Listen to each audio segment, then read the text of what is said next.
Hi and welcome to the Active Code podcast, brought to you by Aspire Active Partnerships. I'm Paul Griffiths, and joining me each week on the pod is Luke Johnson.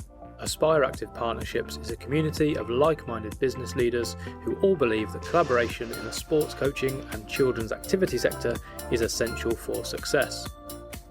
We've proven that working in collaboration does benefit business growth and essentially helps more children be more active more often.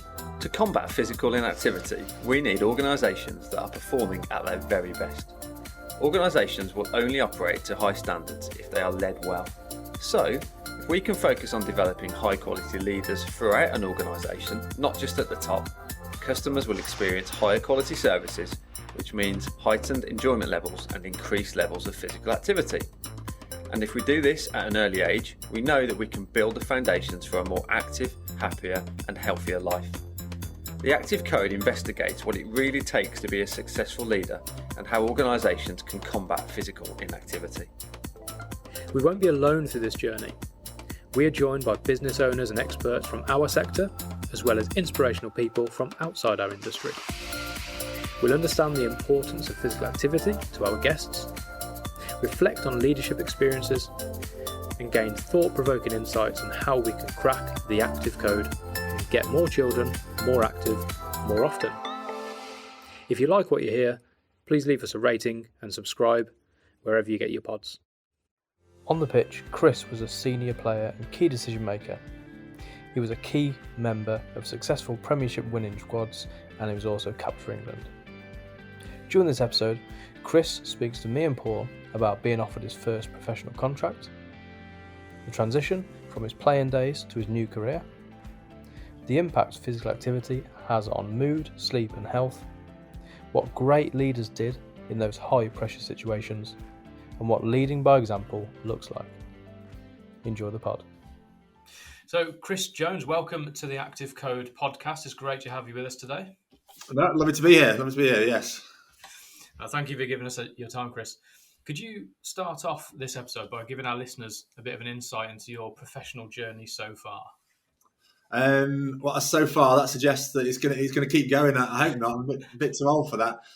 So I started professional rugby when I was 21. So actually, I turned 21, and the next day was my first day of training at Sale Sharks. So I was there for Sale Sharks for 10, almost 11 years. Then I went to Worcester Warriors for 3 years, and then ended my career at Leeds for 2 years. I was really fortunate enough in that time to have two England Sevens tours, play for England 12 times, and then a bunch of Saxons caps and Barbarians games along the way. So yeah, I'm really, really fortunate to not only play in some wonderful matches, but also really, really fortunate to have lasted as long as I did. So almost a 16-year career, which I think the average is about 7 years now. So yeah, I was an old man when I retired. And where did that all start, Chris? The rugby, the love of rugby, I guess. Where did it all start? It was a weird one. So I went to school, Stockport Grammar, and in the junior school you played football and there was no rugby. And then you go to the senior school, and I remember my first training session, games lesson. The teacher said, right, we're playing rugby now. So forwards on the left, backs on the right. And I stood in the middle and I said, what's a forward, what's a back? No idea what rugby was or how to play it.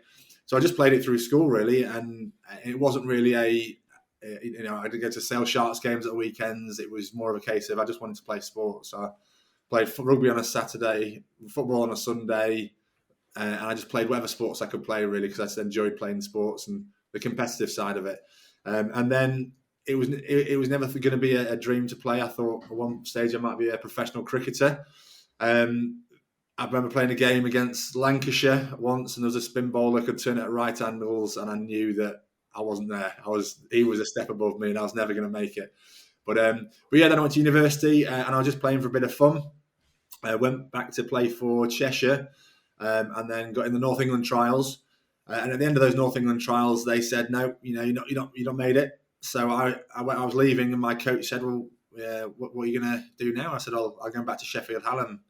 And he just luckily said, "I think maybe you want to push yourself a bit.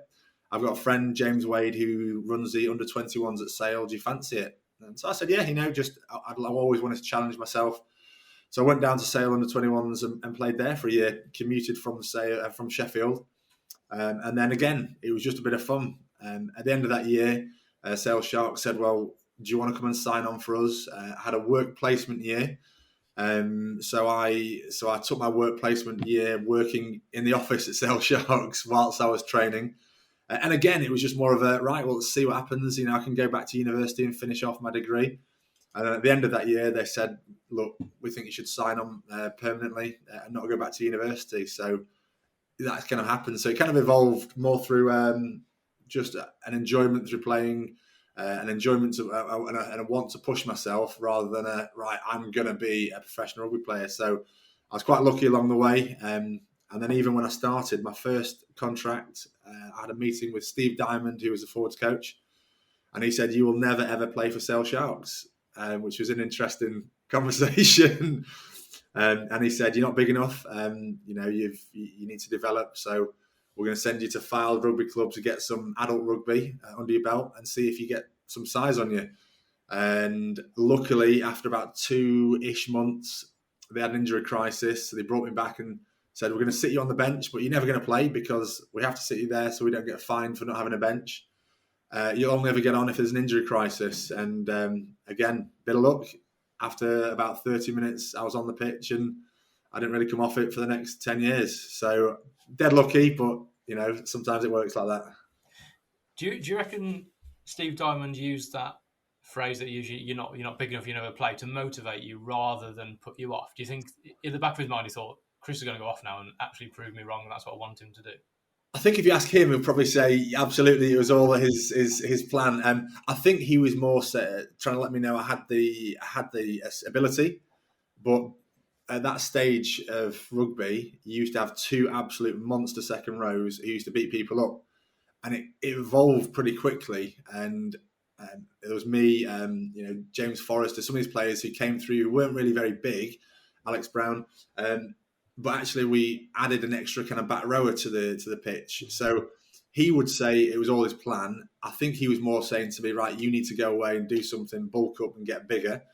And then even when I came back, he said, right, well, you're not big enough, so we're going to get you some shoulder pads that have arm guards, have chest guards. So if you're not bigger, we're going to make you look bigger because you fight above your weight.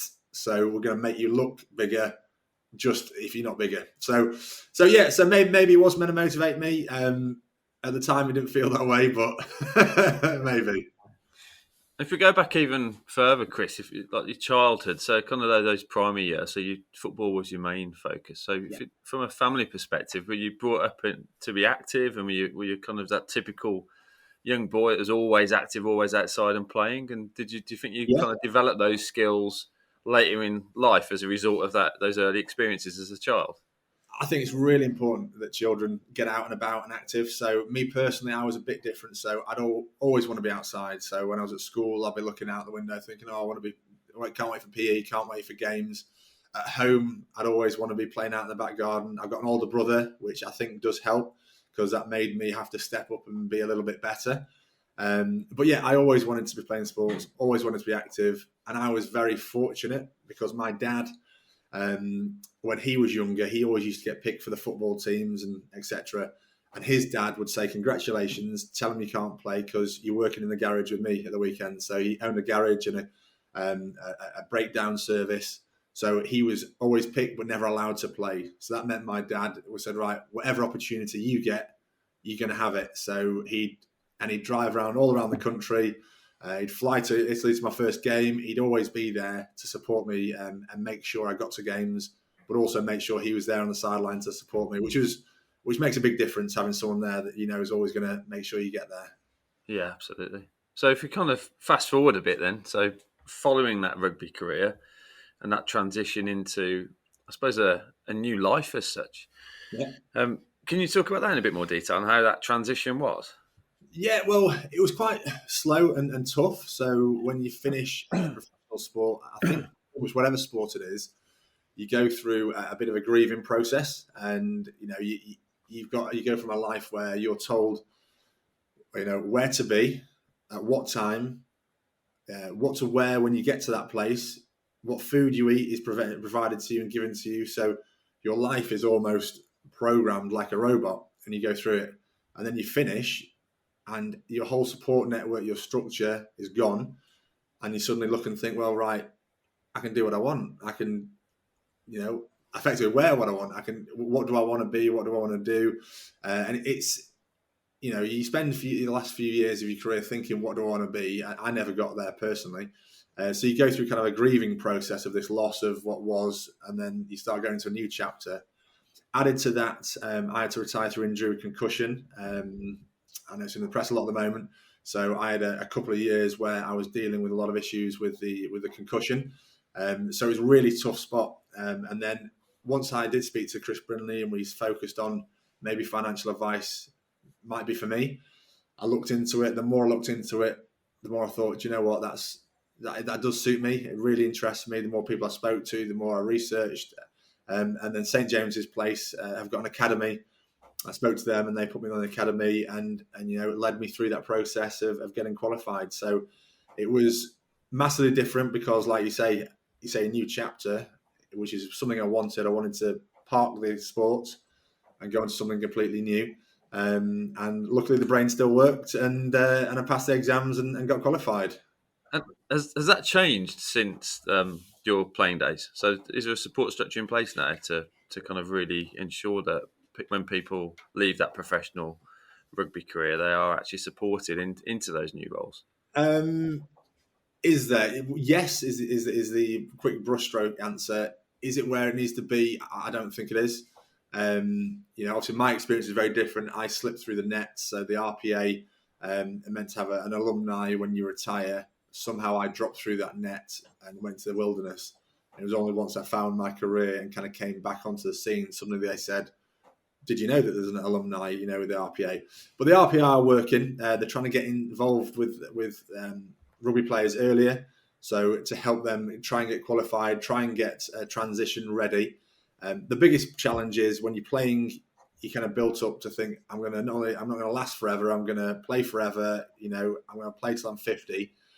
And sometimes you can last a year, 2 years. I was fortunate. I lasted 16 years, but even still, I wasn't say I was completely ready because I didn't have that step out of rugby into a career. So I think there's a lot more education to try and get into the players of today and say, you need to start thinking about your transition and almost do that transition whilst you're playing, because there's a massive support network around players, from not just players, but the sponsors, supporters who want to help out. And obviously they know the benefit of getting a professional athlete into their business, the benefits from that, but also as a player, there are massive benefits to have. So I'd always try and encourage people to use those support networks whilst they can, because once you're retired, you're forgotten about pretty quickly. So you want to make that transition whilst you can. And so the answer is it's been a long-winded one on that one, but yes, there is things in place. They're trying, but I think there's more needs to be done. Yeah, and you mentioned as well, Chris, that on the end of that professional career, you had that structure. So I'm guessing also part of that structure quite heavily was the fitness side of things and training sessions, etc. So quite often you hear from professional athletes that have left that structure. It's like, well, now I don't actually need to be as active as I was. But how do you keep active at the moment? Well, again, mine was a little bit different. So I had that little period there where, a couple of years where I had the concussion. So I couldn't train. We couldn't do anything. So when I had the concussion, they did a test on me where they put a heart rate monitor on me and made me jog on a treadmill. And every minute they were going to increase the incline by 1 degree and see how far I got. After I think about 45 seconds, they stopped the test because my heart rate had gone from 60 to 180 and my brain and heart weren't functioning. So I had a couple of years there where I couldn't do anything. Just exercise wasn't allowed, which was quite tough. You're going from every day for 16 years to nothing. Now it's a bit different. So now I try and keep active. So I don't play rugby, but I do some the dad's football. I actually played a charity football game at the weekend at Mactown, and in the last couple of years I've done a triathlon and I've done a half marathon. So it's just more, and now I probably see the benefits of exercise more than I used to. Used to do it just for pure enjoyment. now I do it because I really feel the benefits. I feel the stress relief. I feel that you sleep better. There's so many benefits of exercising that I probably got before, but I didn't really register because I was training all the time. So you're just more thinking, how do I get myself feeling right again so I can train? Whereas now I'm training to feel better. Massive positives. Do you feel that being able to be physically active again, it helps you kind of in your day-to-day, in your professional career now, kind of offering that financial support to people? 100%. Yeah. I mean, just on a personal level, you feel more motivated, positive, that kind of side of it. But then it is massive in the world now. So a lot of the people I speak to, it's something that they can relate to. It's something that, everyone seems to have that similar sort of feeling. People go out to train and to stress relief and releases endorphins, all that kind of stuff. So for me, I always want to keep fit and active and healthy, but also those challenges put in place. That's always how I've always been. I've always wanted to push myself to be the best. And so that sport, I think, gives you that motivation to want to push yourself and be the best. And you can take that into, providing financial advice. I want to be, the best and provide a good service. And you've got 4 children, haven't you? And do you get chance as well as a family to encourage others to be physically active? Yeah, well, all my children are active, which is a good thing, but also it means I don't really have a life anymore. So in most nights, me and my wife are running from one place to the other to sports clubs. My daughter does Irish dancing. She does football a couple of times a week. All my other sons play football and rugby. They do martial arts. We're a very, very active family. But I think children need it. I think you need it again, just like as an adult, we need it. I think the children need to blow off some energy, blow off some steam. I think team sports are really important for social building, for support networks, for confidence. And one of the reasons my son does martial arts is because we wanted him to come out of his shell and have that confidence in life to relate, he's trained to be confident and strong and secure in the martial arts, and that'll hope that reflects now because he's coming out of his shell in the outside world. So I think there's so many positives from playing sport beyond the stress and health factors into a development kind of way. And a massive one for me, and I know this isn't really quite PC, children now, I think they need to learn to win with dignity and be humble. But I also think children need to learn how to lose. And I think that's something we're losing a bit because we say, let's play a game, there's no scores, and people don't learn how to lose. And I think that's just as important for character building as learning to win and be humble. And that's as a personal development, I think it's really important for children to learn those skills. Yeah, we had a podcast guest recently, Stuart Armstrong from Sport England, and that was a conversation we had on there with regards to competition and the importance of competition at younger ages, and making sure that clubs, schools, governing bodies to a degree, that if there is competition, that it needs to exist. There has to be competition. It's very important for the reasons you've mentioned. But at the same time, we've got to be careful that we don't go down this route of, I've got one team whose ability level is way, way higher and they go and win like 36-0 on a Sunday morning. So, yeah, I mean, I completely agree with you on this, Chris. There's got to be a place for children to learn how to win and lose. But we've also got to make sure that we're not kind of turning kids off at the same time. So we've got a responsibility, I guess, as parents, as coaches, to make sure that we are in that position. I think the underlying aspect is, how you win and how you lose. So the underlying, like for me when I was playing, it was all about enjoyment. I didn't play because I wanted to, get somewhere. I wanted to test myself, but I played because I enjoyed it. I think that's the underlying factor. So whatever the score, you may say to someone, right, I'll speak to my children and say, you lost that game, but what are the positives? And is that how you word it? And then when you say, you mentioned about 36-0. So a friend of mine, Hugo Corbett, is coach at Stockport Grammar. He does it where, if a team gets 4 tries ahead, they stop the game and either they add an extra player onto the weaker team, or if it's really, really one-sided, they stop the game and they do mixed teams and they carry on playing. So it's not a case of, right, how many tries can we score? Because the dominant side don't learn anything from that, and Yeah. the weak side just get demotivated and think, what's the point? So there are ways and means. I think it's really important to learn to win and lose, but I also think the overriding factor is enjoyment. And although you learn to lose, right, it's enjoying this game is the most important bit.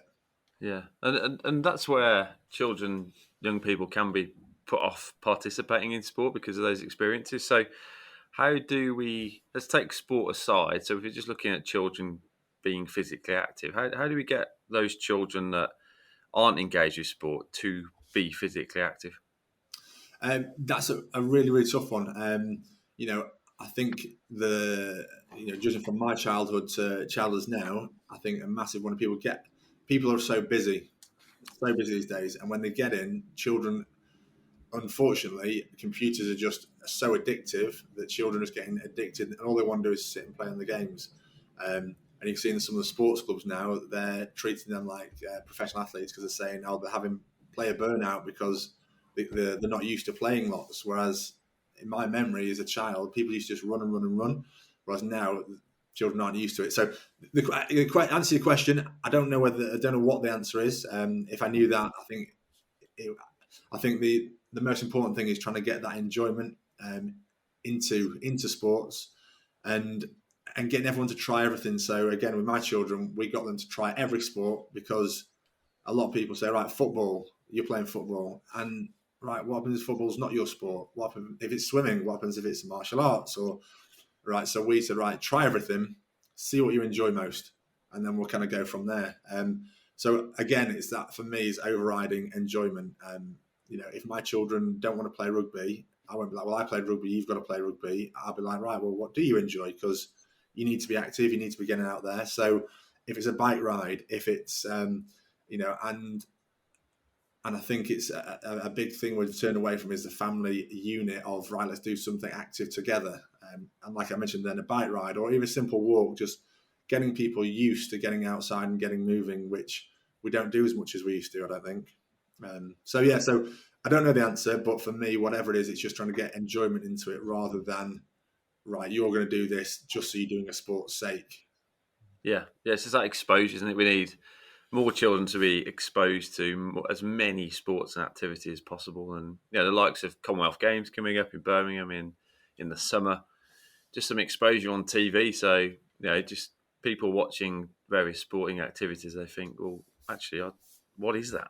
Yeah, what is beach volleyball? Never seen it before, and now it's in the centre of Birmingham on a cold August day. I think I might go and have a go. But yeah, it's so important to try and let children play as many sports as possible, really. So completely agree. As well, it's a tricky one, and that's the reason why we have these conversations to try and ignite ideas and spark conversation around that. Yeah, and a lot of it does come from that encouragement. And everyone's had coaches through the career, different type styles of coaches. I think at a children's age, I think gone are the days where you have a coach just drilling the children. The coaches are just full of enthusiasm, full of positivity. It's just infective. And I remember there was a Sale Sharp, I forgot his name now. Sale Sharp's coach came into one of my children, and it was dead interesting because he did a 10-minute drill with everyone, and they said, right, everyone getting partners. And he said, right, everyone tell your partner something good they did in that last 10-minute drill. And the children just went, what? It was so alien to them to give someone a compliment on what they'd done. And actually, if you're looking for what someone's doing well, you'll emulate it. And then if you give someone a compliment, it gives them the confidence to do it again. Whereas we tend to go the opposite. You stay silent. No one says a word until someone makes a mistake, and then everyone jumps on and drills them. And you're like, well, what's that really achieving? They didn't mean to make a mistake. Yeah. So it was a really interesting, different dynamic to say, actually, we're going to work on the positives rather than the negatives. So for me, that was a really good idea. And when it comes to the club rugby side of things, do you find yourself getting involved as well? Are you kind of trying to get back into the coaching side of things? Do you get time to do that? Not really. So my plan was always to step away. Now, Andrew Appleyard down at Macclesfield Rugby Club, he's asked me to come down and do a couple of sessions down at Mac Rugby Club with the forwards, which I was really surprised. I turned up and there's some monsters down at my rugby club, and I didn't think they would be such athletes, and they are. But I really enjoyed doing a bit of coaching, which I didn't think I would, because I always said, right, I'm going to step away from rugby now, new chapter. But it was nice to just go down and do some coaching down there and help them out. I did enjoy that. And Chris, moving on to kind of more leadership focus, I guess. Who's the most inspirational leader you've worked with? It's interesting that, because a lot of people I've spoken to, Clive Woodward was one of the ones that was stood out, and I think he was a general overall leader where he led the coaches who led us, kind of thing, and he installed ethoses and that kind of stuff in through the team. But as a player, Jim Malander, for me, he was my first coach at Sale Sharks. And again, we were talking earlier on about Chris Brindley making not the complex seems a bit simple, but he kind of did that. So he broke down the rugby and said, right, it's just simple. Here's the structures. And he made the structures quite simple. And he said, right, within those structures, kind of express yourself. And for me personally, really encouraging. And, again, my whole thing was enjoyment. And that's what I got. I really, really enjoyed it. There was a great team we had around us. And he just made it fairly simple. And when he criticised, he did it in a way that wasn't cutting people down. So I really enjoyed the way he led as a coach. And did that rub off on you? So when you were leading teams and captaining various teams, what were kind of your traits that came to the forefront then? Do you know? I'm not too sure, because when I think the captains I've sort of looked up to have quite often been the ones maybe that were just led by example. So for me, Juan Lobe at Sale, he wasn't the big talker, but he went out and just performed, week in, week out consistently. He put in the extras, so he just set that role model where he didn't really just need to say much, but what he did on the field was the example. What he did off the field was an example. So that was those kind of people were really, really, for me, the ones that stood out. But then I had players like Dean Schofield, who his strength was he could bring teams together and just no one would be left out. He'd get everyone involved. He'd unify teams. So you got different leaders, different coaches, and then you'd have like Lawrence Delalio. He was not only performing and showing what he did, but he'd love a good talk as well. So he's quite inspirational on his team talks, that kind of thing. So the question was, where would I put myself? I'm not too sure. When I was captain at Leeds, we had quite a few younger players. So for me, it was just more about trying to make the game simple and just giving them free rein to try and to not be worried about going and expressing themselves. And what would you say your leadership style was, Chris? Again, I think for me, I used to try and get the team talk before the game and just simplify it. So I remember at Leeds, we went down to Bristol, really big game. We'd had a really bad bus journey. We had a lot of young players in the team. I just tried to simplify it and say, well, have we got any excuses about losing this game? And everyone just instantly went, no, we can't lose this game. And I said, well, actually, let's simplify it. Yes, we can. We've had a horrible bus journey. We've got a load of young players. There's loads of excuses we could use. So let's put them on the table. Do we want to hide behind these excuses? Right? No, we don't. Right. Well, we've got the excuses. So let's just go and play. Don't worry about those excuses. We can lose a game. We can pretend like those reasons aren't there, or we can just move forward and play. And that's what we did. And we had a great game. So just trying to, again, make things a little bit simple. And how's that worked in your career now? Have you found that those leadership traits and the experiences you've had have helped in your career now? 100%, because we talk about what team sports in particular, give you, and that's confidence. So yesterday I did a presentation to a group of 20 people about financial advice and the benefits of it. And, I wasn't fazed by that. And then I can meet people and face to face and I can relate experiences I've had to the financial advice that I can give. So yeah, absolutely. It's and that's one of the interesting things when you finish sport and go into business. You think, right, well, I could only play rugby, football, cricket, whatever it was, and you think, I don't really have any skills. You speak to some people in business, and they laugh and say no, because sports people generally are more motivated. They've been trained to turn up on time when they need to be. If they don't succeed, they don't mind taking criticism and finding a way to succeed. He said, and these skills you can't really train. We can train you to do a job, but we can't give you these skills. So you think you don't really have attributes, but you do. Definitely got the right attitude as well. So it's like you said, take that constructive criticism when it's needed. Yeah, 100%. You named a few people that you're in kind of dressing rooms with before big games. Before an international game, for example, what do those great leaders do to focus the group that they're with? Well, quite often in those changing rooms, it's about letting people be themselves. So you tend to have a group of people who might slap each other in the face, and that's how they get psyched up. A few people who want to take things easy and laugh and joke in a corner, and another group of people who are just quiet and want to have their own space. So I think as some of these great coaches, you let people have their moment, have their own process to go through, and then the real leaders just bring people together just before you go out and say, right, you've all had your own time, you've all had your own warm up and mental prep. Right, let's bring you together now and let's unify what we're going to do. And again, it's was it Dave Aldred? Was it England? He was a mental coach, and he said, right, before your game, write down. It was just 3 things you're going to do, 3 things, and that's it for the game. And he said at halftime it should be the same, 3 things, because you say any more, you can't take all that on board. And everything you write down has to be a positive. So you can't write, don't miss a tackle, because your brain will pick up, miss a tackle.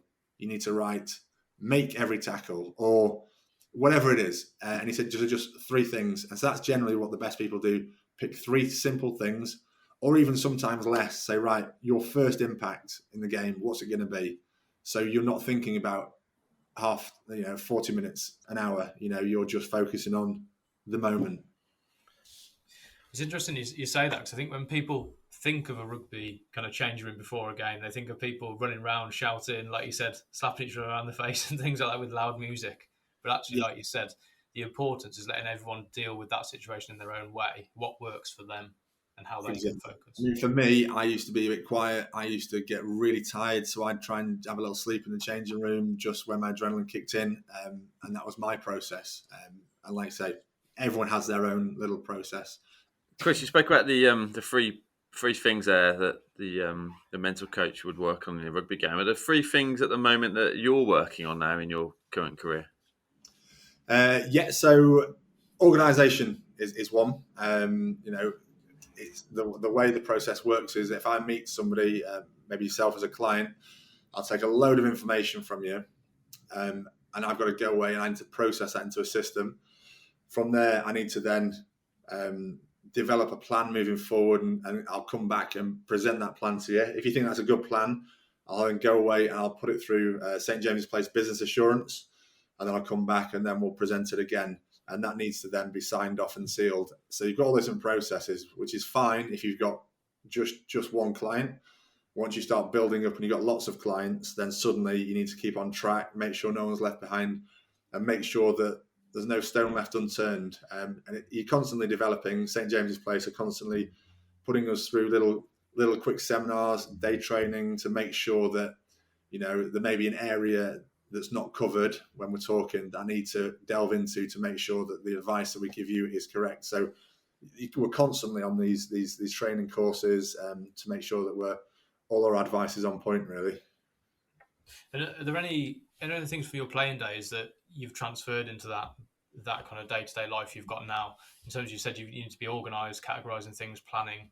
What kind of key things from your rugby career have allowed you to be able to do that? Well, again, we talked earlier on about finding an end goal and working back from there. So when I was playing rugby, it was a case of, right, by the end of the season, we want to be top 4. How do we do that? We need to win how many games? Or for me personally, they always said I was too small. So they said, right, you need to put on this much weight by this date. Well, that means every day I need to be doing, and you can make it into small bite-sized chunks really. And it's very similar if I'm speaking to a client, you can relate to that and say, right, well, you're retiring in 20, 30, 40 years. That's your end point. And then now we need to make bite-sized chunks to break it back to where we are now. So it's very similar to my every year at whatever club it was. You'd start off with a pre-season goals and then you'd work back from there. So little bits like that, and also challenges. It's very easy for people to get a knock and think, oh, that didn't go right. But every week with rugby, you'd get an analysis, and there's some stuff you do brilliant. There's some stuff that you wouldn't do as well, and that doesn't really faze me. So if something's not gone right, I'll pick it up, I'll learn from it, and then I won't make that mistake again. So it's really not worrying about the downsides, it's just learning from them. You mentioned earlier, if you don't get that feedback, there's no way of improving. If everyone's silent, or if everyone's always saying, well done, you've done a brilliant job, you're never going to learn, aren't you? So it's probably a good lesson for all the listeners. Well, I'm speaking to a couple of guys in businesses now, and they said there's a real problem, and they stereotyped it as more the younger network, but he said it's general really, is that a lot of people don't like criticism. So quite often, if they do something wrong, he said, you can't just go and say, that's rubbish, you need to do it like this. You have to kind of sugarcoat it a little bit and be very friendly, which is not a bad thing, but he said it's very hard sometimes because people don't want to hear criticism. They want to hear, that was a great job. And he said, well, if they've not done a great job, that's really a hard tightrope to walk. Yeah, absolutely. What our vision is really, and you know this, Chris, is to get more children more active more often. And that includes, participation in sports like rugby. It could be a walk with the family, like you mentioned earlier. What are the things that we can do to encourage children and young people to be more active, do you think? Well, one thing is, I know some clubs are doing it, but it breaks when you see, especially with rugby, you get quite a lot of stadiums that are quite quiet. And it's really trying to, I think if you get as many children in watching sport, I think you mentioned it, you guys, before, and they're seeing the people they see on TV, they're seeing these sports, it just gives them that little bit of interest and something to talk about, something to try and emulate. So I think, I know when I was at Sale Sharks, that first year when I was at university, my work placement year, they had a real drive on where they go to all the rugby clubs and they just get busloads of children in for certain games. And I do think they still do that, but I think stuff like that's really important to try and get out to the community and get them into the games. I also think a massive thing is, and again, I'm talking about Sale Sharks because it's local to me. I know that they have they send players out to clubs and schools to do coaching, and I think again that's a really good idea because it gives a different voice. Pupils are looking up to the same voice, the same teacher every day. They get a new person coming in who's got credentials and they're interested, something to talk about. I think that also helps to motivate children. But I think when it comes down to it is like I said at the start, is enjoyment, just getting people enjoying what they do, enjoying the sports, not necessarily winning or losing, but just enjoying what they do and not being afraid to try things, just once. Chris, you mentioned about your concussion and the injuries you got through rugby there. Is that I know it's in the press a lot at the moment. So is that something that concerns you with the game? And how does rugby get away from that if it can? Yeah, well, I think right now rugby is under probably the most pressure I think it's been in for two reasons. One, COVID. A lot of people who I know my son's years chose rugby and then realised through COVID that actually people were playing competitive games of football, so went across to football, and they've just stuck with that. So I think that's affected it. But I also think parents are looking at these cases and they're holding the children back because they don't want them to be injured. So I think it's facing its biggest challenge, and it needs to react. I think rugby, and I think the biggest way it needs to react is through the contact, is during the week. From my playing career, you did contact most days, and then you had a game at the weekend. And I think through the science is there now to say that that's actually too much. And I think on top of that, I think the education side of it is actually getting to where it needs to be. So coaches now take the decision out of the players or the child, whoever's hands. If you've had a head knock, you're out. And I think it used to be a bit of a grey area. I still think, you probably watch the Six Nations or the Autumn Internationals, and more often than not, you'll see someone that you think they shouldn't be on the pitch. I think that needs to stop. But as soon as you do that and you take out the midweek contacts, you bring in the education and if you've had a head knock, it's not up to you, you're out. I think then it can start regrowing again. I think at the moment there's a lot of people at loggerheads, and so parents are just a bit like, right, well, I'm going to hold back here because the noise coming through is that it's dangerous. So I think the people campaigning and the rugby union need to get together and just come out with a plan to move forward, because I think people are worried. Like I say, I think there is a way forward, but I think it's going to be a test in time for rugby. Yeah, it's interesting on the parent front, because you've the education piece is you've got parents that understand the game and, like yourself, have played the game, and you've got parents that don't really understand the game, have never played in their life, but they may have a child who's actually really interested and has a love for rugby. So, yes, it's a tricky one, isn't it? It really is. Yeah, and again, it's that education, and it's educating the children as well, and then it's trying to get that to feed through to the parents so they understand, the protections in place, and I suppose the dangers, but the fact that the dangers aren't as big as they used to be. So a lot of people now have the young children and they hold them back and say, no, they can do it when they're older, when they can probably take a knock.